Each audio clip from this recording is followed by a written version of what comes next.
So, the next talk will be given by Ms. Evelyn Förster about probabilistic safety assessment for internal and external events.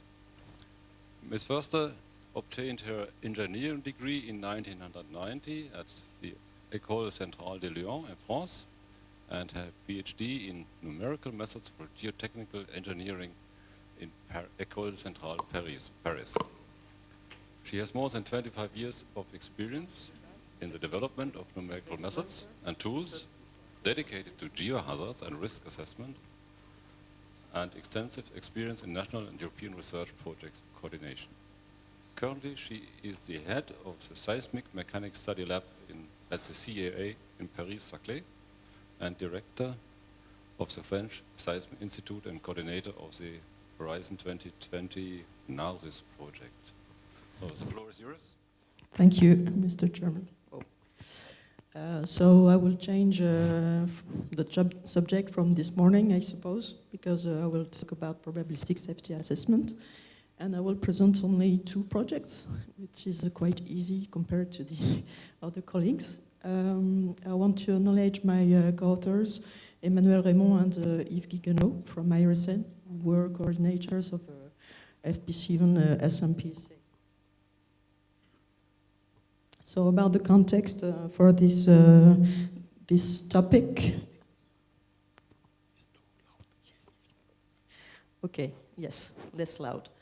About the context of these 2 projects, of course, the Fukushima accident, which highlighted a number of challenging issues regarding external hazards and aggressions to nuclear installations, for instance, cascading or conjunct events, and for instance, cliff edge effects or scenarios. This led to the questions regarding probabilistic safety assessment relevance, mostly in practice, for such extreme events. So low probability with high consequences, external aggression. And there were, after this, several initiatives at the international level regarding the review of current practice and the assessment for nuclear power plants, especially for robustness against extreme events, and also to identify some possible gaps or reinforcements that were needed. And from conclusion of OECD, the risk analysis regarding this assessment, safety assessment, should include, as possible, the interactions and dependencies that were observed during, for instance, Fukushima. So include also cascading effects and combinations of events and possible impacts, which can be external or internal to the plant, and try to cover the whole site and not only single parts of it. So that was the main conclusions. And also some bottlenecks were identified in probabilistic safety assessments regarding the process, which was not straightforward for all the external hazards. For instance,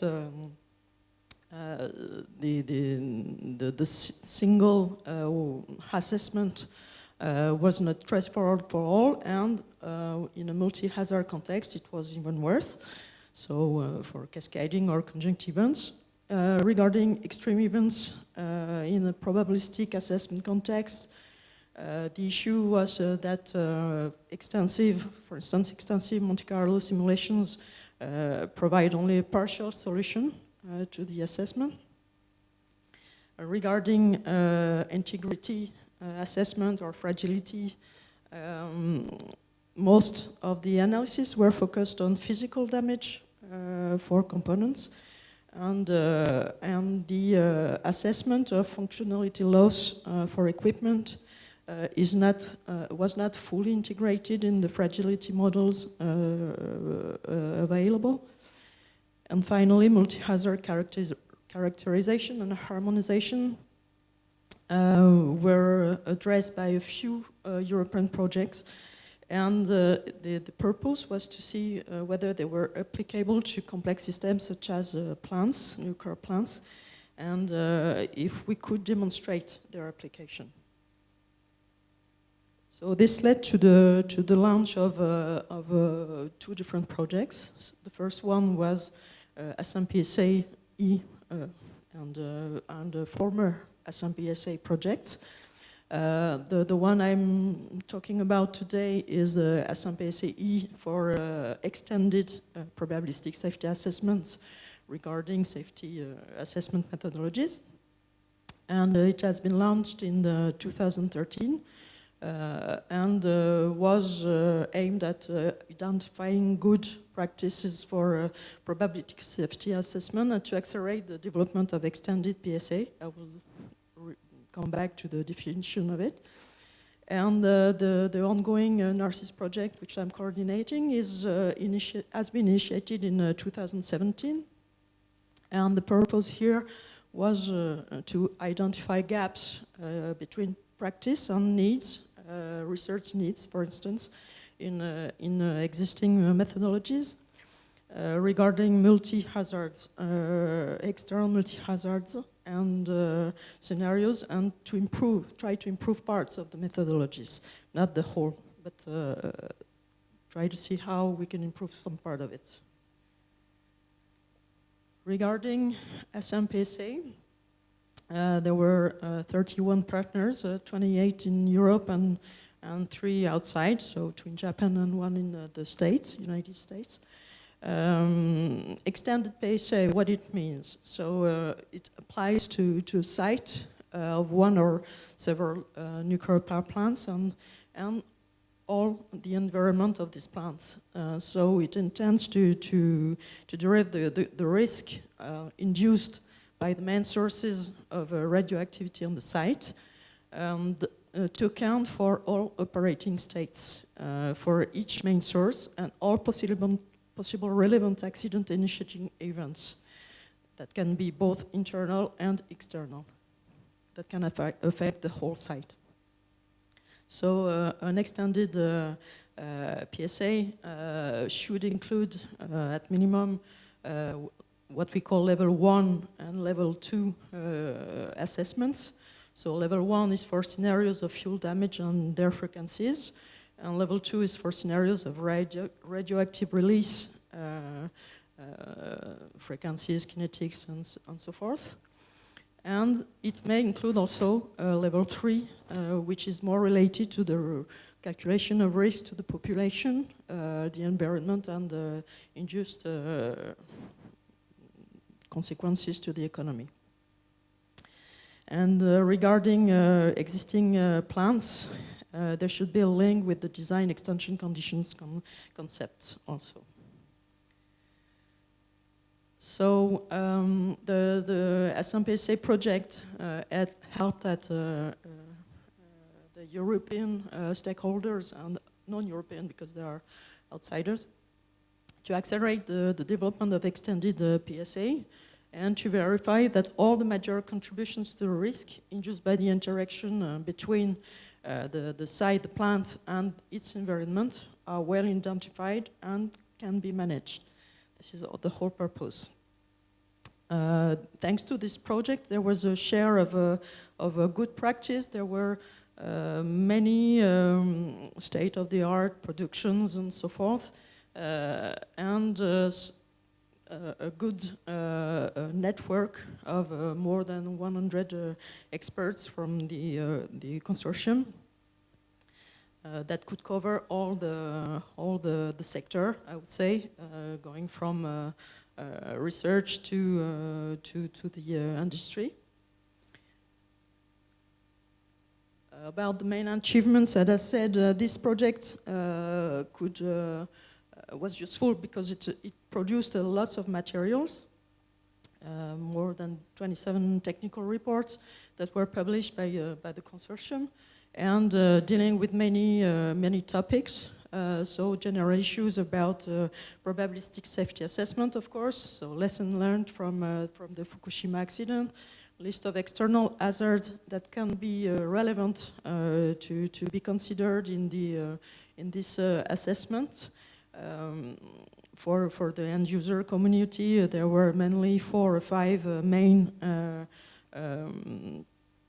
hazards that should be considered related to earthquake, flooding, extreme weather, lightning, and etc.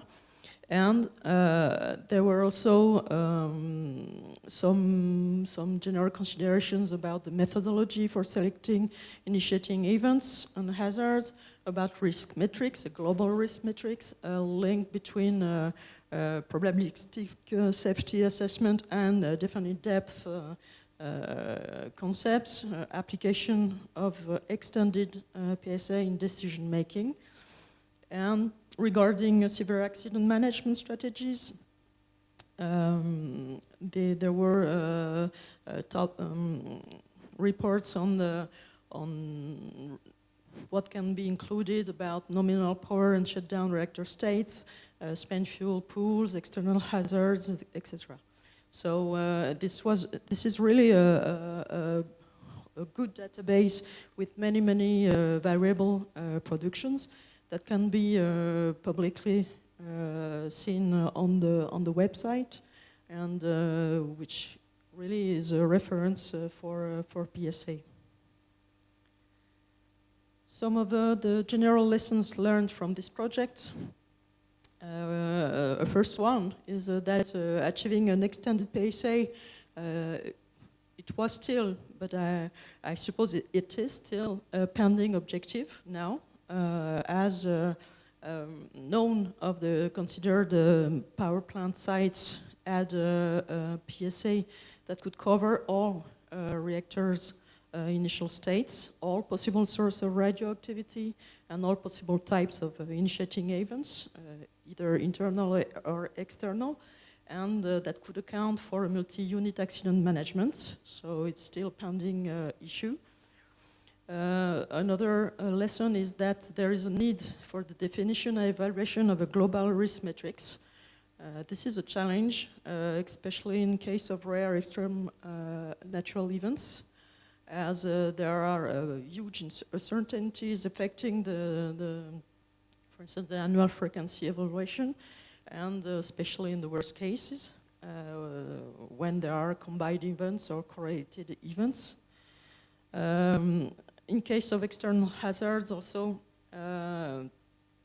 the PSA should cover not only the site, the reactor of the plant, but also the wider boundary conditions, the environment, so neighboring source of threats around the site. It can be due to external hazards, of course, but also due to presence of other infrastructures or industries or whatever.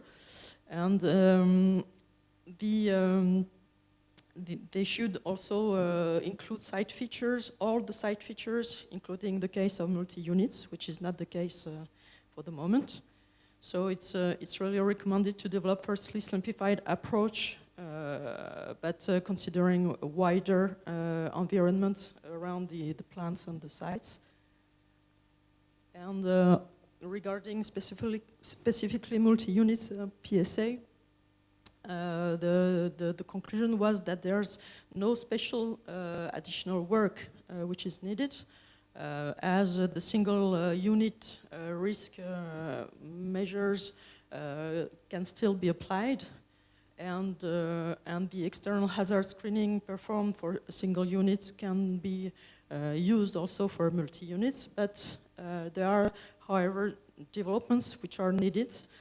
Methodological developments, for instance, on inventories and the content of the PSA, because it can be pretty much heavy to account for all the units and the environment. So there's really a need for developments to reduce the cost and to also to introduce site human risk assessment common cause failures, and consider the interface between level 1 and level 2 PSA. Regarding risk aggregation, it's also a difficult task, but it's as difficult as for single unit PSA, I would say. And the applicability of the same quantitative safety targets as for single unit PSA is not clearly established yet, so it's still a pending issue.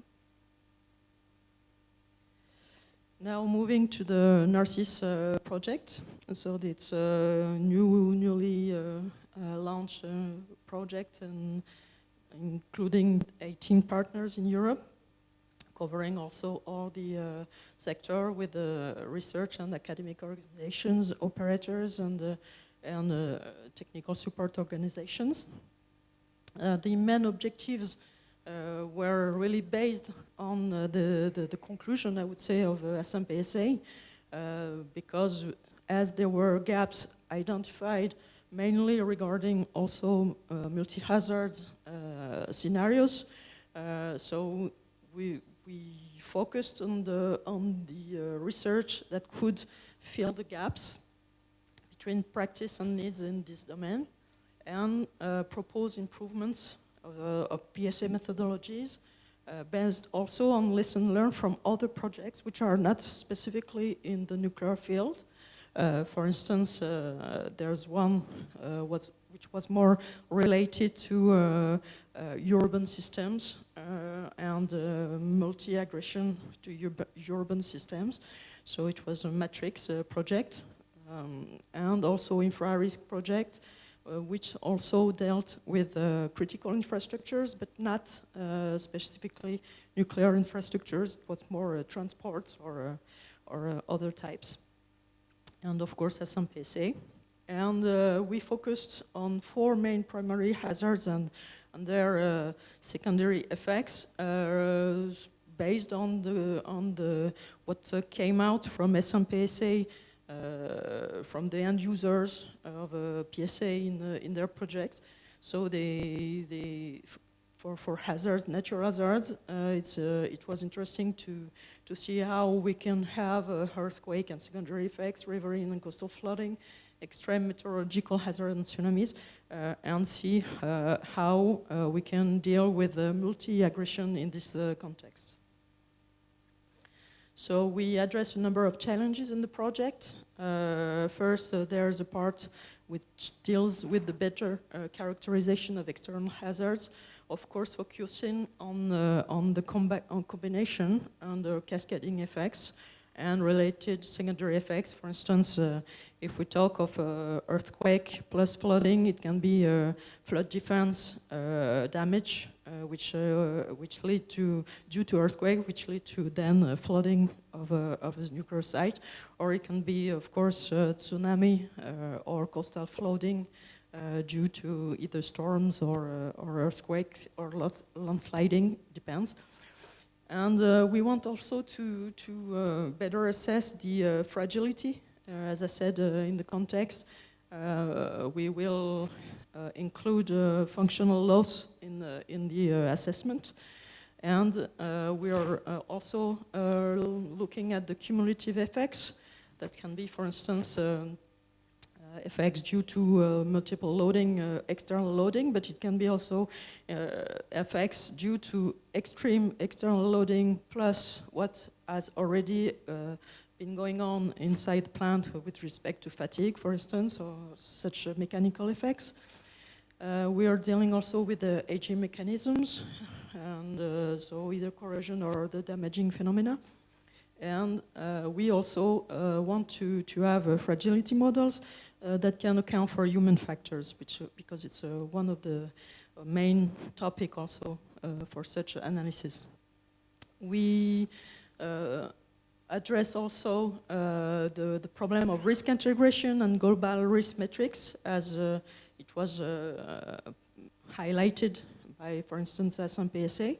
So we propose some possible tool to integrate the risk at the scale of the site and to account for the different certainties that can be existing, of course. And then finally, we have a part which deals with the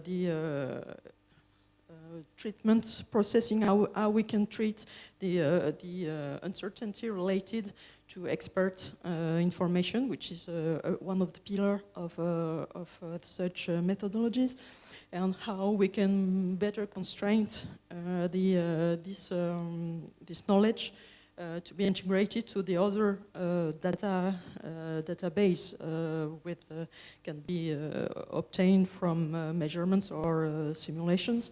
So how we can aggregate all types of informations in a better manner. So it's a threefold methodology with theoretical improvements. We have a verification of the applicability of the effectiveness of what we propose with respect to a generic plant that we will put on different sites in Europe with different types of hazards, existing natural hazards.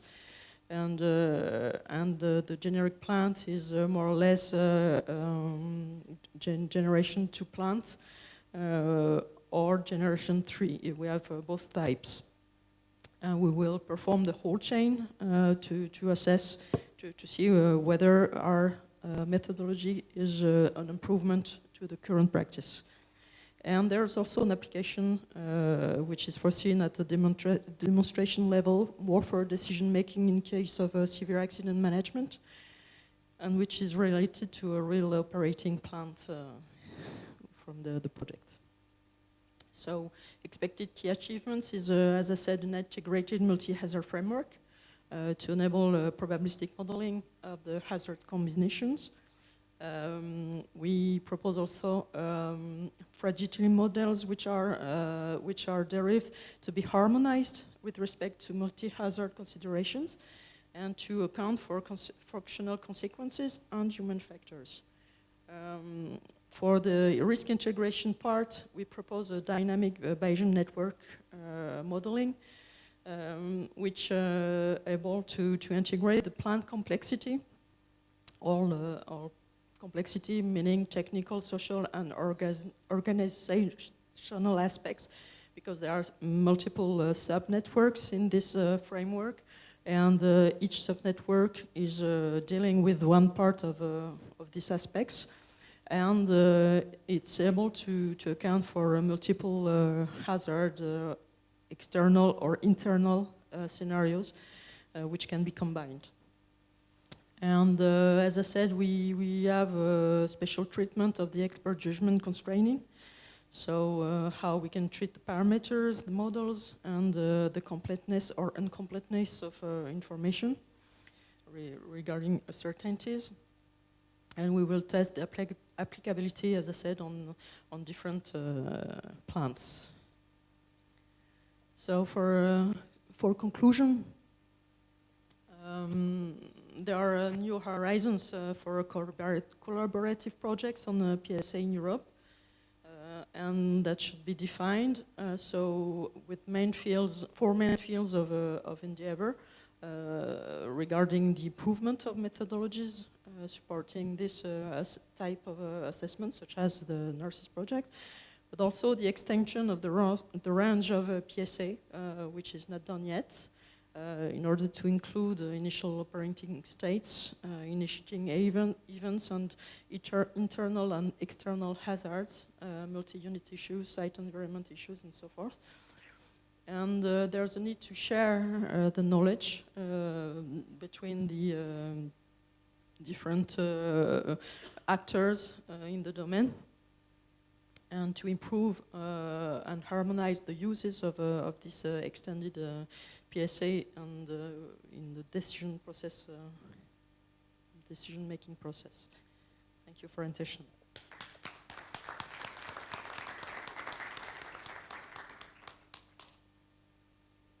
Thank you very much. Are there any questions? No, maybe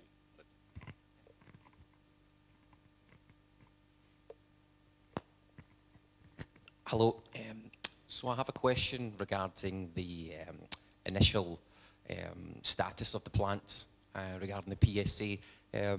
Is that part of this project, or is there improvements for a new project to look at the uncertainties regarding the initial status of the plant, maybe some unknown factors, and relating that into your assumptions in the PSA? Yes, it's part of the Narcissus project because the BN Bayesian network we are developing is dynamic, as I said, but I didn't explain why.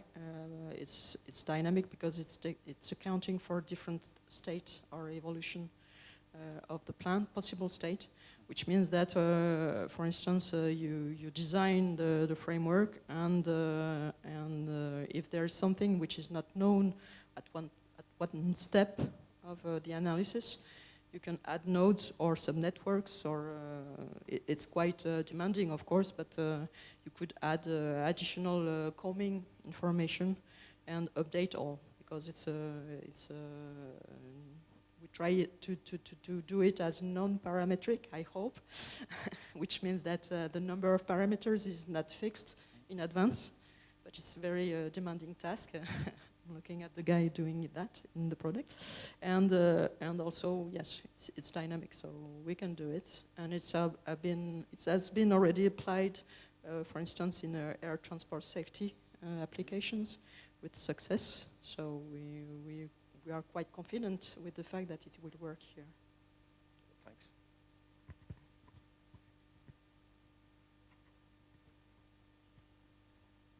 Questions? Thank you. When we did the stress test in Europe, we decided to choose a non-probabilistic methodology, but rather a fully deterministic methodology, and look at edge effect, knee effect, and so on and so forth.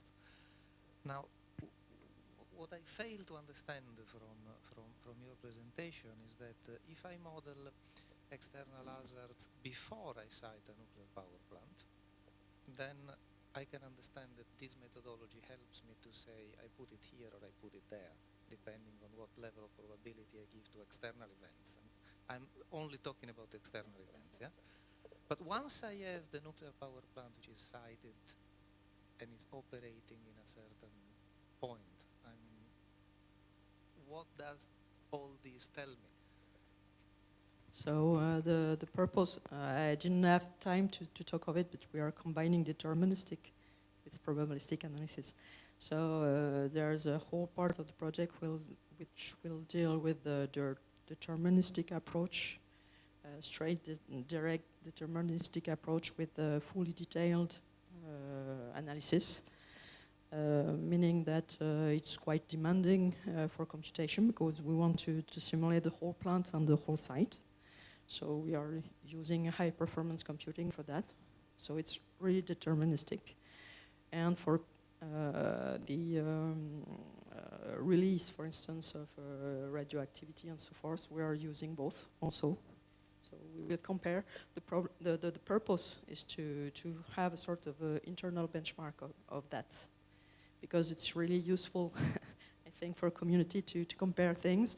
So we will compare fully deterministic with fully probabilistic, and combination of both methods, and see what it does. So it's the whole purpose of that. Okay, thank you very much. And one more question over there. Could you please tell us if the reports of the last project are publicly available or not? Because I saw that you intend to have case study for a specific plant, and I wish to know if there will be publicly available or restricted only for the partners or something. The generic plant, what we will do on the generic plant will be fully available, because it's a generic plant, so there's no problem. And so it's mainly to demonstrate the methodologies, so there's no problem. The part which will relate to the operating plant will not be available, I'm afraid, because it will be only for Europe. I have a short question. So first one is easy, actually. It's related to the progress on safety goals for multi-unit stations. So what's the current status? Will safety goals be revised to include situations when you have site with, for instance, 4 or 8 reactors? And then the second question I'll come back to later. So in our, at least in the project, Narcissus project, which I know better, we do not intend to have multi-units. We will have only one unit, but the whole plant, however. Okay, so it means that you can have auxiliary buildings and so forth, or pools or whatever. So for I hope that we will come up with recommendations, of course, regarding at least single units, PSA, but in the context of multi-hazards and combinations, because that's what is really new, I suppose. And that was my second question, because I know that methodologies for fire PSA, for example, are very different from methodologies for something like flooding PSA or seismic or tornado. So how do you combine these different methodologies for producing one PSA? So the whole point is to see how we can harmonize the data. I mean, for instance, if I talk about the fragility assessment, usually we have, of course, different types of inputs and outputs, and we want to see if we can have the same risk metrics to be inclusive of all this in a harmonized way. That's what that has already been done for other critical infrastructures, as I mentioned in the infra-risk project, which is, I suppose, their outputs are public. And so we want to apply it, for instance, considering what we call multi-functional fragility models, not just one curve, for instance, but we will take many input parameters to produce sort of a surface fragility, in which we can have different ways of looking at it, and so depending on what we are looking for, there will be many inputs, which can be inputs coming from different hazards or different damaging intensity measures from one hazard, so it depends, but it's a way to account for many different types of aggression. Okay, thank you very much, Ms. Foster. Sorry, I overlooked one. Okay, this We is have just time, a so generic you may- question. These projects are focusing activities in have a generic interest beyond competitiveness. My question is how much you interact with other international organizations, activities beyond Europe, and how much you impact their conclusions, you influence their conclusions. For the moment, we interact within Europe, with other organizations within Europe, but not outside, unfortunately. For the moment, we are not. But yes, we intend to do it at one moment, of course. Because we have a small interaction, however, it's not completely true, because, for instance, we have the first workshop of Narcissus, which is will be in September, next September, and we will have an interaction and roundtable with a US person, which is also having same kind of research and methodologies about multi-aggression and combination. And so we'll have his point of view. He will make a keynote there, and we will have a roundtable to see how we can deal with perspective, at least between Europe and the United States.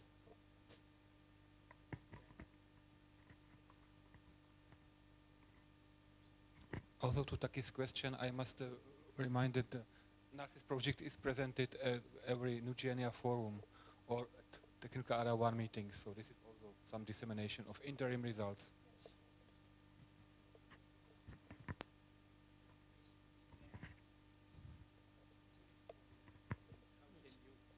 as a European project, interact with other international organizations' activities, which has a project focusing exactly on the same issue. And it's very important to speak in one European world to their activities, where a number of organizations, individual, are there. Okay, that was the point. So we try to make it. Okay, I don't see any hand anymore. So, thank you very much, Ms. Foster. Thank you, Chair. So let's move to emergency management and preparedness. So I will introduce Dr. Federico Rocchi. He has a PhD in nuclear engineering from the University of Bologna. He has gained experience in LWR neutronics, physics and safety, and emergency preparedness and response, and is now director for the Laboratory for the Safety of Nuclear Installation in the Division of Nuclear Safety at ENEA. Thank you very much, Mr. Chairman. Good morning, ladies and gentlemen. In this presentation, I'm going to show you and summarize the main scientific efforts in emergency preparedness and response within the Euratom framework. The layout of the presentation is as follows: some emergency preparedness and response issues following the Fukushima accidents, Euratom recent projects on a PNR, some words about the European context, the issue of source term, which is extremely important in this field, and then some slides about the PREPARE project and the FASTNet project. Then I will conclude with future R&D needs and priorities. What are the main issues following the Fukushima accidents in the field of emergency preparedness and response? The outcomes of the analysis of the European reaction to the Japanese accident showed that several important and common issues are present. In particular, there was missing yearly and rapid information on the potential source term. There was an absence of coordinated plan at the European level to estimate the source term. There was an absence of an harmonized response to the safety of the European citizens living in Japan, a partly chaotic communication with the public, and insufficient guidance on how to deal with incoming goods from Japan. I'm not prioritizing these issues, these problems, but of course they should be more or less tackled all if we want to achieve improvement in the PNR. The recent projects on emergency preparedness and response in the Euratom framework are the PREPARE collaborative project within FP7 from February 2013 to January 2016, coordinated by KAT, involving 45 partners and 4 million euros European Union contribution. Then the FASTNet project, Research and Innovation Action within H2020, from October 2015 to September 2019, so it's going to finish this autumn, coordinated by IRSN, involving 20 partners and about 2.8 million euros of European contribution. So in total, the Euratom efforts in emergency preparedness and response in the last 7 years was about 1 million euro roughly per year, on average. A few words, as I introduced, about the European context. In Europe, there is a strong need to enhance the coherence in emergency preparedness and response because Europe is very dense in population, very dense in nuclear power installations, very diversified and heterogeneous as far as the nuclear technologies deployed, very heterogeneous as far as the national legal frameworks, and very complex as far as orography. All of this amounts to the importance and relevance of so-called transboundary cases. In this slide, in this picture, I show you some results published recently by NEA coming from the INEX-5 exercise. It was a postulated accident at the Krško power plant in Slovenia, and the scope of the exercise was to verify how coherent the response of neighboring countries was to this postulated accident. And as you can see, there are several issues about this because, for instance, Croatia and Austria implemented countermeasures very far away from the emission point, while Slovenia not, only in the immediate neighboring of the power plant. This means that public communication of the consequences of an accident can be somehow disappointing because Slovenian citizens can imagine that they are not efficiently protected, or Austrian citizens can imagine that they are overly protected. So this is a main issue of emergency preparedness and response, which should be in the coming years somehow fronted. At the very heart of the problem is the fast and timely delivery of comprehensive information about an existing diagnosis or developing future prognosis situation. And this is a key point for decision making in the early stage of an emergency, This means that fast and reliable source term assessments, not necessarily of a strongly conservative nature, are at the heart of the problem. One of the outcomes of the Fast Run project of 2015 of OECD NEA-W Gamma was that a lot of attention should have been paid to the deployment and good use, good practice of fast-running codes to predict source terms. So the source term problem was tackled by the two projects I already mentioned in different ways, synergic ways, I would say.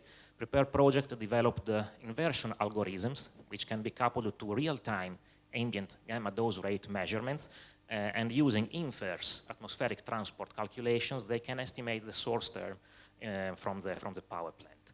On the contrary, the FastNet project developed fast-running tools to the direct computations, the direct calculation of source terms from plant data. These two approaches are completely synergic and complementary. In fact, we can mention that situations requiring an early prognosis of an emergency in order to timely, and with timely I mean a few hours before the release, in order to timely activate and trigger protective countermeasures, need advanced computations. Prognosis must be made prior to any release to the environment, and therefore before the availability of any measured data on the field. And so prognoses are therefore enabled only by fast-running tools. Measured data, on the contrary, can be very helpful later on, either to confirm or improve the calculated prognosis. Inversion algorithms also need a first guess source term to be implemented, and these first guess source terms can be provided, for example, by these fast-running tools. And also techniques based on measured data and inversion algorithms still need further development and further refinement, also including the uncertainties in the atmospheric transport modeling and the uncertainties in the prognosis weather data. Just to give you an example, in the picture on the left, you can see some results from the PREPARE project. It's a comparison between true and estimated source strengths using the old, I would say, European ETEX experiment to validate atmospheric transport models. And you can see that if the source strength is quite high, then these inversion algorithms work quite well. But if the source strength is, let's say, a little bit weaker, then there can be differences of a few orders of magnitude. Another examples comes from the application of these techniques to the Fukushima case. This is the well-known deposition map of cesium-37, measured deposition map. They used the weather data and this map to estimate a source term with these inversion algorithms. And they then transported this source term in a forward mode and recalculated the deposition map of cesium-137. If everything works fine, they should have got almost the same deposition map as the measured one, and this is actually not so much the case. So going now to some details about the two European projects. The main aim of the PREPARE project were setting up of operational procedures or checking of operational procedure for long-lasting releases. So they made a review and some kind of stress test of existing APNR procedure for these long-lasting releases. Long-lasting releases were typical of the Fukushima accident by performing scenario calculations. They developed a platform for information collection and exchange, the so-called analytical platform. It allows discussion between institutional and also non-institutional experts at an expert level, however, and widespread congruent information on the current situation to the public, including mass media.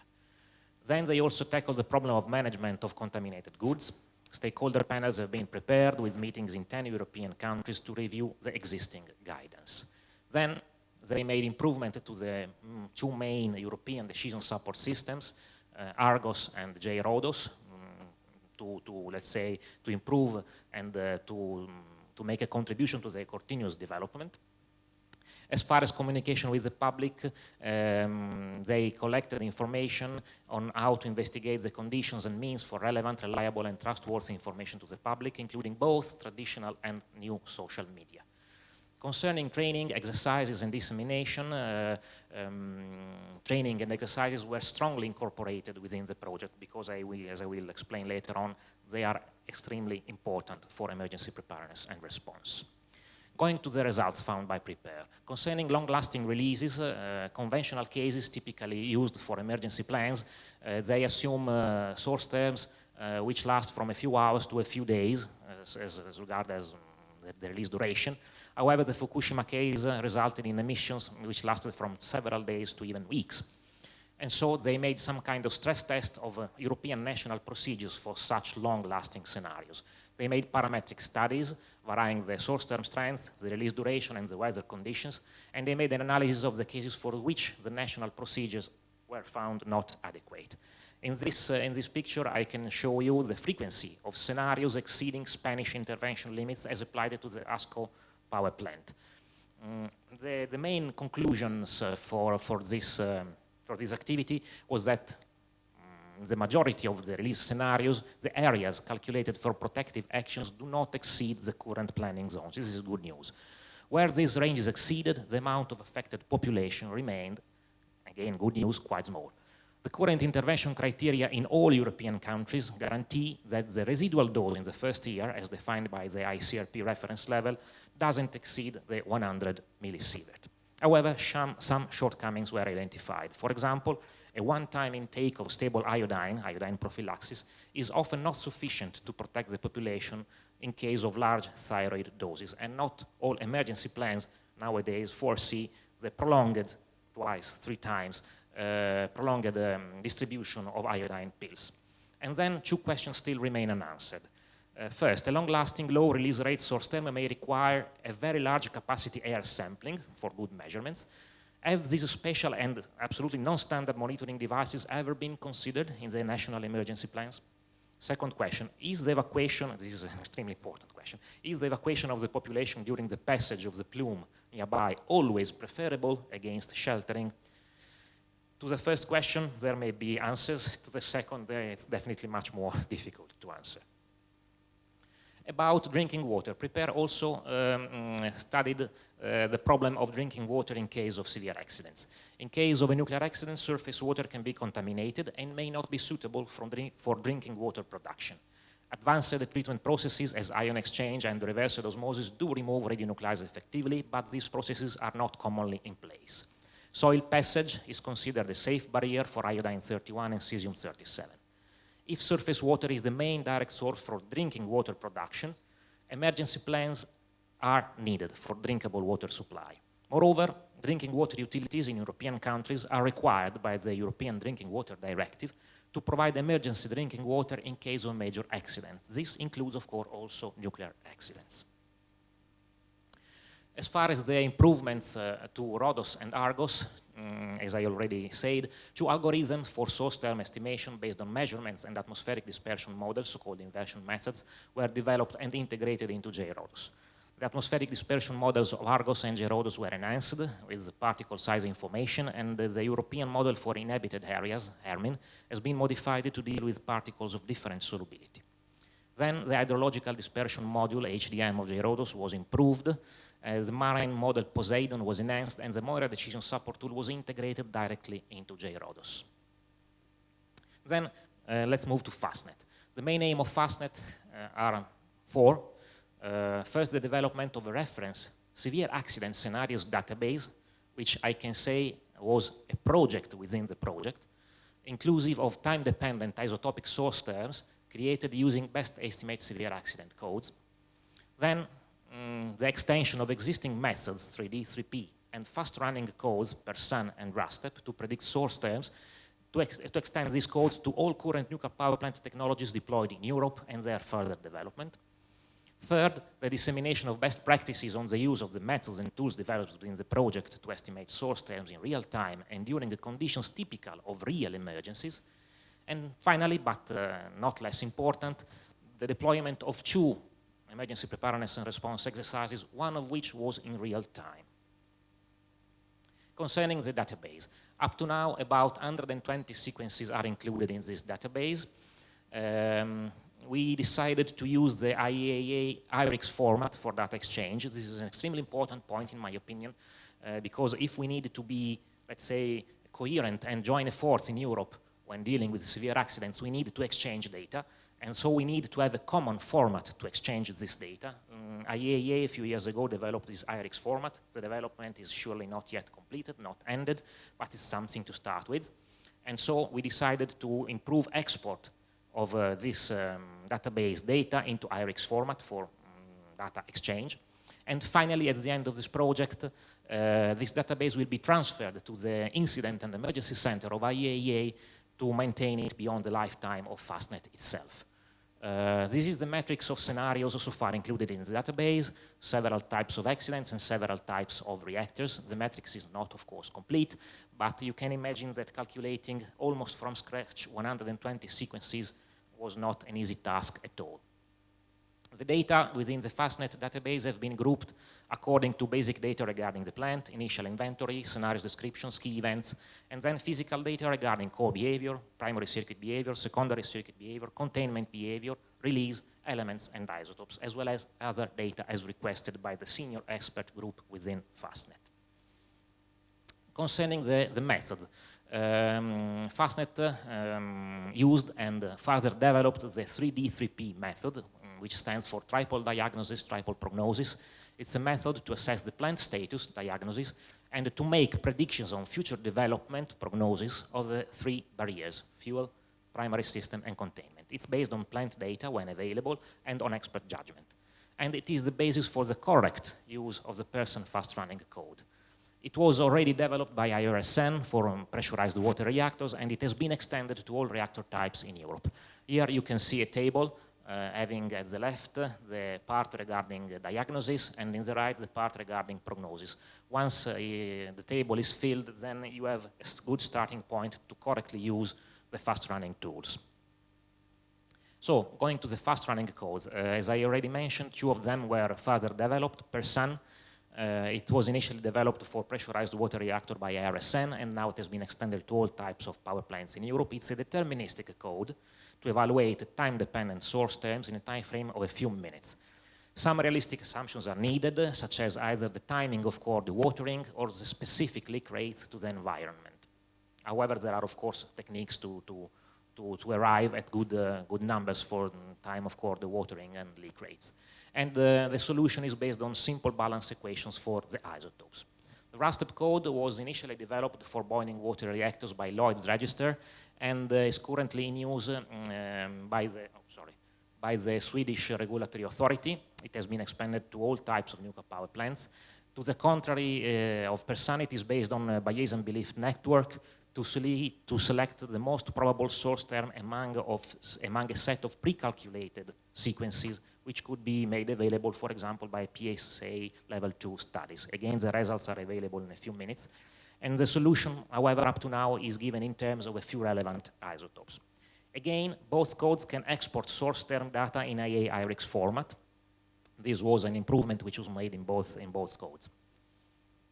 This is an example of a result which can be obtained with the PERSUN code.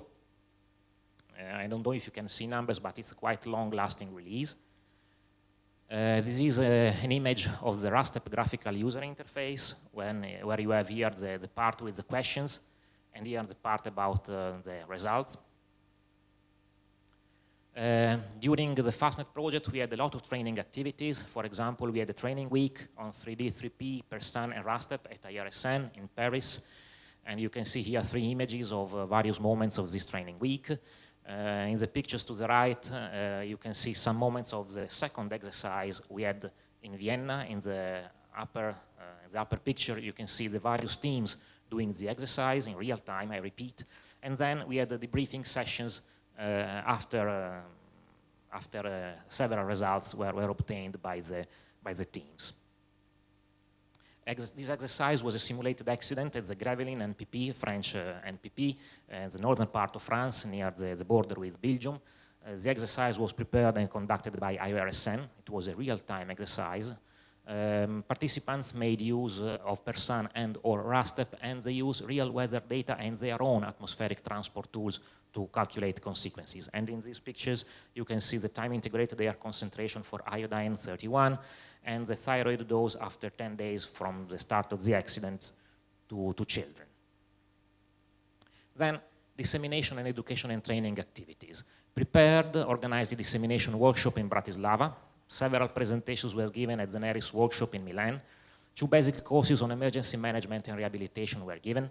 A training course on the analytical platform was developed. Concerning FastNet, 2 international workshops have been organized, one in Bologna and another in Paris. A 1 week long training open also to the end user group on methods and tools was given in Paris. A 1 week long school on emergency preparedness and response open to all interested stakeholders was organized in Bologna. There was a presentation at the 2017 EQD Competent Authorities meeting in Brussels, which attracted a lot of attention. And finally, there will be a joint French, Swedish, Italian side event at the next IAA General Conference in September to further disseminate the results obtained within FASTNet. Let me now conclude with a couple of slides about future R&D needs and priorities. One major challenge anticipated and experienced in FASTNet is related to the dialogue between two communities, the severe accident management community and the emergency management one. They have the same aim of protecting people, they however speak different languages and are used to tackle similar problems but with different perspectives. FASTNet was the first European project on a PNR in which these two communities were asked to cooperate together. This first dialogue attempt was certainly fruitful but not complete. In the future then, it is highly recommended in my opinion that opportunity is given to strengthen the links between these two communities, for example by organizing several operational trainings based on the feedback from the exercises organized within FASTNet, a new series of exercises targeting the protection of population and having a higher level of reality, for example, full-scale formats, scenarios based on all reactor technologies, and so on. Much more training is definitely needed on the fast-running tools developed, especially in their use in emergency centers, in real life. As evidenced also in the PREPARE project, training in emergency preparedness response is really an absolute need for Europe. The development of fast-running codes is per se not enough if emergency responders are not properly trained in dealing with such tools and the phenomena they describe. The complementarity between the results of PREPARE and FASTNet should be taken to the level of productive interaction, for example, by using the source terms derived from fast-running tools for inverse methods. And this kind of interactions is also suggested by the nearest platform gap analysis, area 1, key topic 3, link of inverse with in-plant, e.g. FASTNet project, source term estimation methodologies. Finally, another point of interest could be the development of uncertainty propagation, using source terms evaluated in real time by fast-running tools and ensemble weather data from numerical weather forecasts. And with this, I thank you for your attention.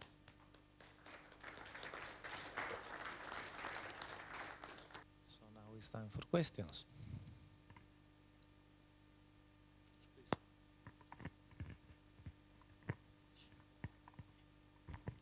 Hi. I appreciate the presentation, and it looks like there was a lot of good dissemination work done.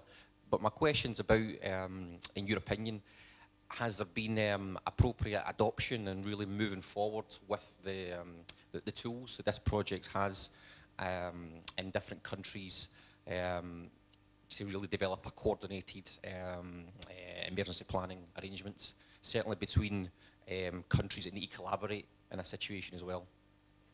That's a very, very good question. Thank you. In my opinion, there is a chance for further improvement of the coherence of response in Europe. The HERCA-WENRA approach, which was developed a few years ago by the European regulators to try to cope with this problem, requires that mutual trust and mutual confidence be established between neighboring countries in case of transboundary accidents. This mutual trust and mutual confidence can be built only by sharing common approaches, if not methods. It is true that national legislation somehow differ from country to country, and it is true that there are also, let's say, bilateral cooperation agreement between states. However, it's only, in my opinion, through the sharing of these approaches, of these methods, that a common understanding of the accidental situation can be put to a level at which coherent implementation of countermeasures can be more and more reached. In this regard, I think that it is extremely important to foster and, let's say, encourage joint exercises, joint trainings, joint drills far beyond the efforts, for example, put forward by the IAEA or NEA. And I think that, as I evidenced in my final slides, continuous exercise is a real must.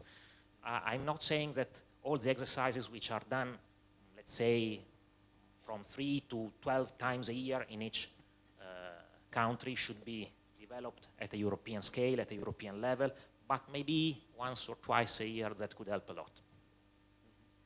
Thanks. I will interject directly because I find this fascinating. First of all, as of the beginning of 2014, we have European legislation that requires coherence among member states' emergency planning, and we are going to look into that as of next year very seriously from the side of the Commission. So this is one thing I want to say, and I would like to ask you two things. One is, in your view, how do you measure the coherence of the planning, if you like? That's the first thing. And the second thing is very interesting, you know, the picture that you showed about the Krsko simulated accident and the response by the different governments.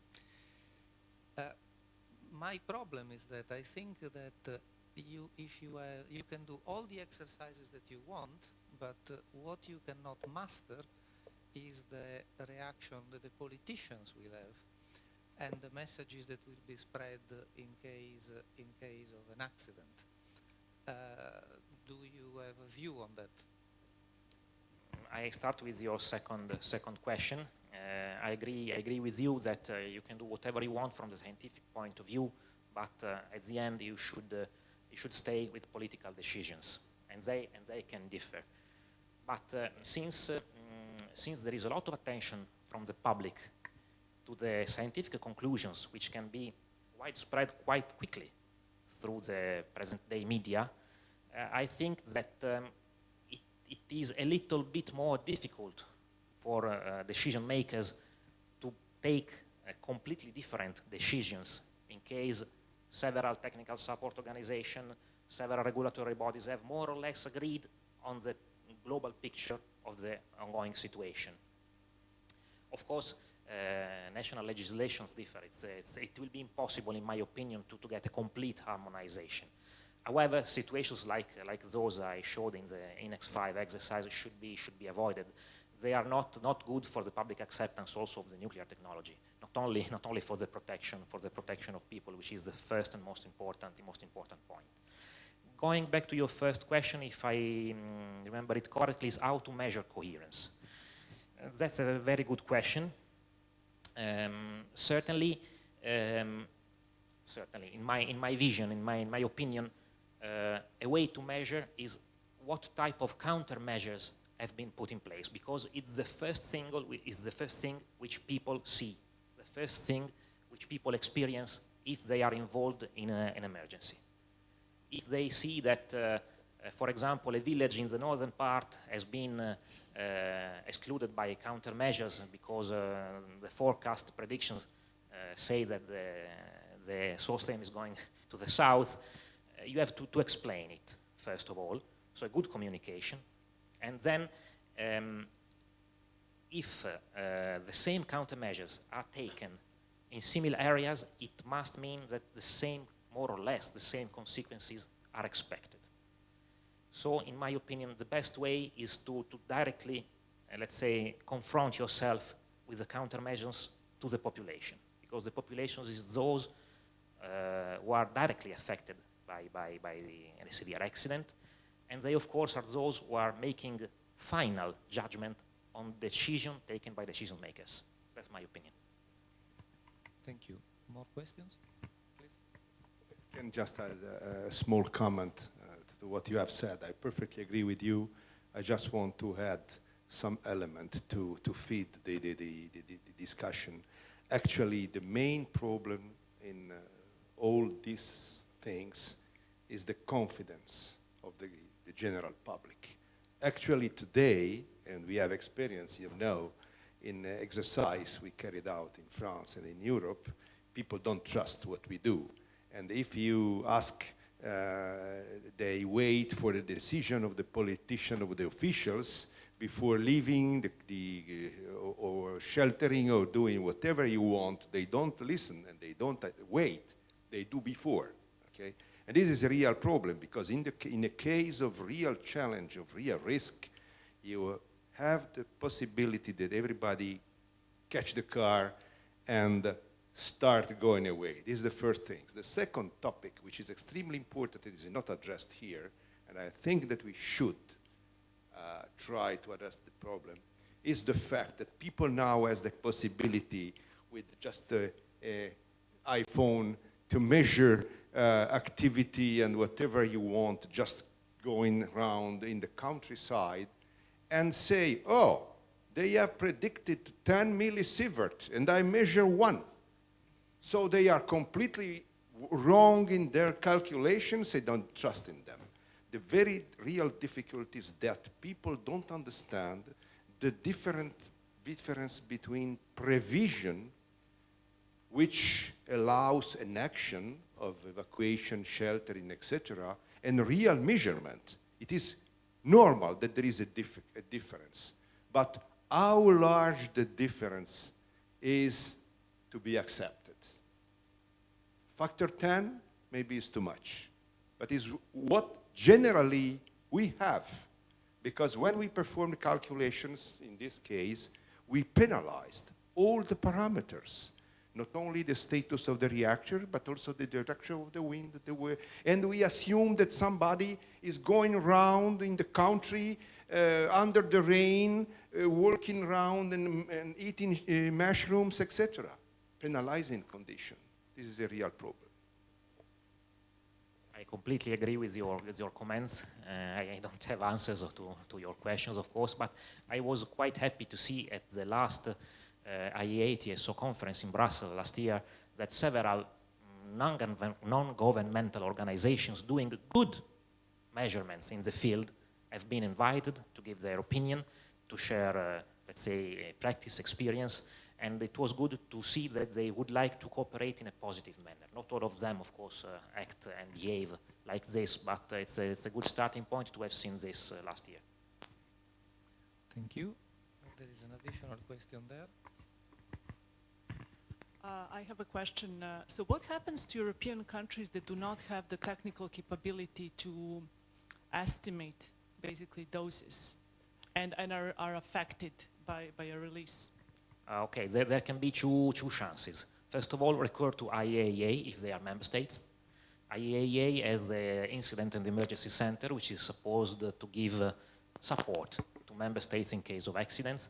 However, there are some legal let's say, assumptions to be satisfied before the Incident and Emergency Center can be triggered. And at a European level, there is the JRC ISPRA RAM unit, which is entirely devoted to make, it's more devoted to calculations of consequences than estimates of source terms, but in principle the whole JRC system should be able to provide assistance to member states. And another important thing is that apart from the estimation of source term, the European Union has a strong and very efficient way of monitoring environment in real time, which is again managed by JRC. So in your future exercises, are you planning to involve those countries as well? Of course, of course. And the other question is related to severe accident management strategies, because in Canada we had a series of actually full-blown exercises, and recently we introduced severe accident management as one component, because it definitely can change the severe accident progression and timing, and the concern is that you do not want to start evacuating people too early to raise panic. And you raised a very good point, because people may actually start driving away, but the problem is that in a city like Toronto, where you have like over 5 million people, that can lead to blockage of highways and so on. So are you looking at all of those issues? Because actually I found this presentation to be very, very interesting and very relevant. Thank you very much. Okay, maybe in the next series of exercises, if we can do them, I don't think that we will be able to tackle also logistic, because it's an important point for sure, but it's more, let's say, to be left to civil protection systems, governmental organization, police, fire brigades, something like that. We can imagine to involve these organizations just to make them aware of the results and the form in which we are delivering the results. just to allow them to optimize their response systems. But I'm not sure that the nuclear community itself is nowadays prepared to tackle with logistics. But it's an important point for sure. And if I may add another comment to the comment, is that these problems, these issues are even more dramatic in case of security-related accidents. Because for safety, you have some hours to deploy something. In case of a dirty bomb or something like that, you don't have such time. You can only deal with the post-accident. I would like also to go back to the previous question when you asked about the involvement of different European countries. In Europe, we have also the EQRI system, which is an emergency system that transfers information, is a sort of a star from one point. It goes centrally and then is redistributed to all the 28 current member states. And therefore, you know, information like the one of the source terms and so on, they are calculated centrally through the JRC and they are distributed at regular intervals to all the member states. So there is, in this sense, a quite coherent information picture that is provided. There are then other difficulties like what was mentioned at the beginning. During the Fukushima accident in the first few days, there were well-known issues like the fact that there were many different information given to European personnel that was present in Japan from the different member states. So then there are indeed difficulties that combine themselves depending indeed on the chain of command and who gives the information to whom. More questions? Yes, please.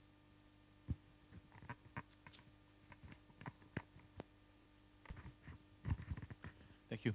I was just wondering whether the research that you've presented on, let's say, radiological emergency preparedness and response could lead to, let's say, specific requirements in terms of design requirements or need for extending current methodologies for application to SMRs, especially SMRs that are intended to be, let's say, operated as a fleet on a same site. That's another good point. From the legislative point of view, the new European Safety Directive of 2014 requires that, in principle, no yearly large release should happen, even more in newly deployed technologies like SMRs. SMRs, of course, are much less powerful than a bigger reactor, and so certainly their footprint in terms of emergency planning zones are certainly lower and smaller than large reactors. So they can certainly help in improving the situation. Of course, as was mentioned this morning, I think by Stefano Monti, it's impossible to avoid emergency preparedness and response also for SMRs. It's a safety issue. You cannot ever exclude something, and you should always be able to give an answer. But of course, the problems posed by SMRs are, let's say, smaller than for larger reactors, in my opinion. A very ground comment. Anyway, you can explain to everybody that you don't have early release. Nobody will trust you, okay? So anyway, even if you don't need, in practice, I mean, an emergency procedure, you must design the emergency procedure just to have the public acceptance of the plant. I think it is absolutely necessary. Otherwise, people don't accept.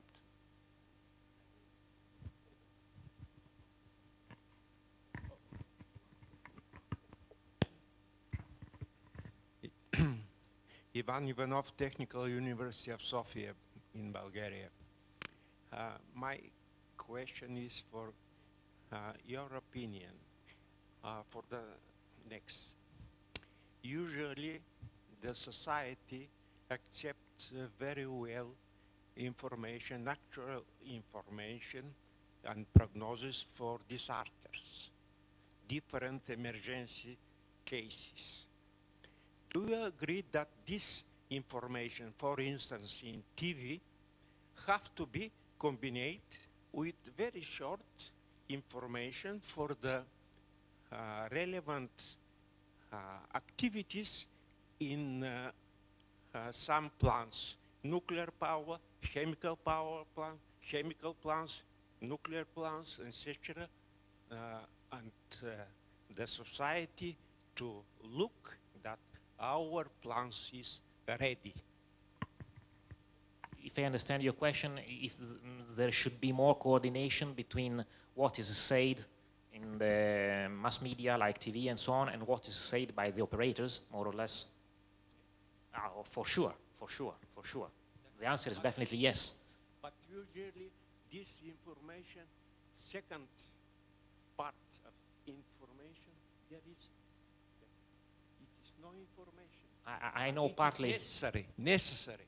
I know partly the French case just because I have experience of the IRSN emergency center, and they constantly dialogue with the operators, also regarding the communication to the public.